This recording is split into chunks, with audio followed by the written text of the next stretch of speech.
Hi friends, ಎಲ್ಲರಿಗೂ one step to success smart ಕ್ಲಾಸಸ್ಗೆ ಸ್ವಾಗತ.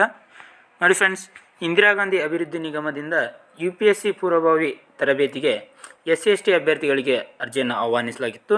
ಅದಕ್ಕೆ ಇತ್ತೀಚೆಗೆ ಕೂಡ KEA ವತಿಯಿಂದ ಎಕ್ಸಾಮನ್ನು ಕೂಡ ಕಂಡಕ್ಟ್ ಮಾಡಲಾಗಿತ್ತು.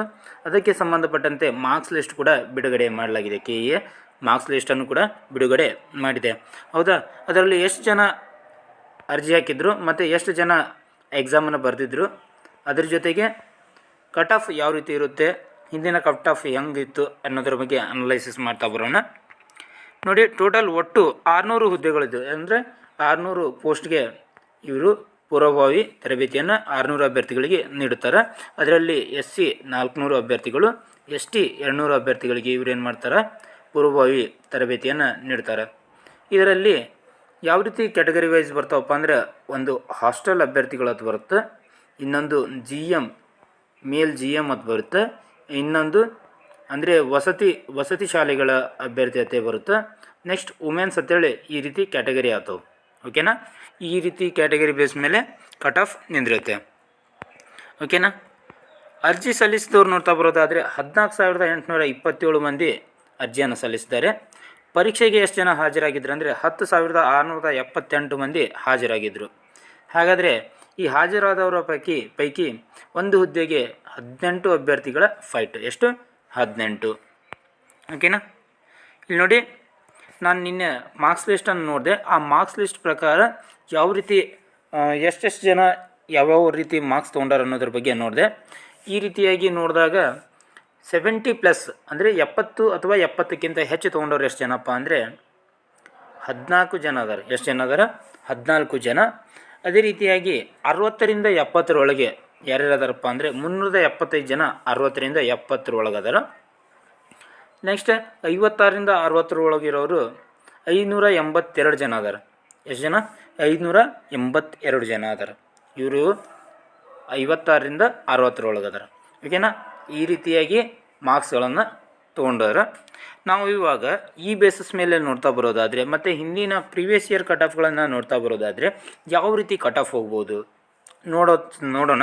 ಮತ್ತು ಇವಾಗ ಮಿನಿಮಮ್ ಇನ್ನೊಂದು 7ರಿಂದ 8 ದಿನದಲ್ಲಿ ನಿಮ್ಗೆ ಏನು ಮಾಡಲಾಗುತ್ತೆ, ಫಸ್ಟ್ ಲಿಸ್ಟನ್ನು ಬಿಡುಗಡೆ ಮಾಡಲಾಗುತ್ತೆ. ಓಕೆನಾ, ಇವಾಗ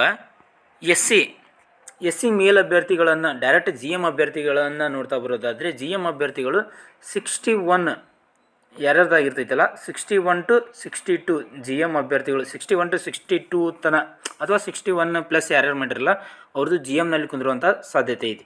ಮತ್ತು 60 ತನೂ ಬರ್ಬೋದು. ಯಾರಿಗಪ್ಪ ಅಂದರೆ ಕೆಲವೊಂದಿಷ್ಟು ಹಾಸ್ಟೆಲ್ ಅಭ್ಯರ್ಥಿಗಳು ಇರ್ತಾರೆ, ಅವರಿಗೆ 60 ತನ ಬರುವಂಥ ಸಾಧ್ಯತೆ ಇರುತ್ತೆ. ವುಮೆನ್ಸ್ ಅಭ್ಯರ್ಥಿಗಳಿಗೆ 54 ಅಥವಾ ನೀವು 53 50+ ಇತ್ತಪ್ಪ ಅಂದರೂ ಕೂಡ ನೀವು ಹೋಪ್ ಇಟ್ಕೋಬೋದು. ಯಾವ ರೀತಿ ಇಟ್ಕೋಬೋದು ಅಂದರೆ ನೋಡಿ, ಪ್ರತಿ ಸಲ ಏನು ಮಾಡ್ತಾರೆ, first list, second list, third list ಅಂತ 3 ಲಿಸ್ಟ್ಗಳು ಬಿಡ್ತಾ ಇರ್ತಾರೆ. ಹೌದಾ, ಫಸ್ಟ್ ಲಿಸ್ಟ್ನಲ್ಲಿ ಕೆಲವೊಂದಿಷ್ಟು ಜನ ಏನಾಗಲ್ಲ, ಜಾಯ್ನ್ ಆಗಲ್ಲ ಅಥವಾ ಹೋಗಲ್ಲ.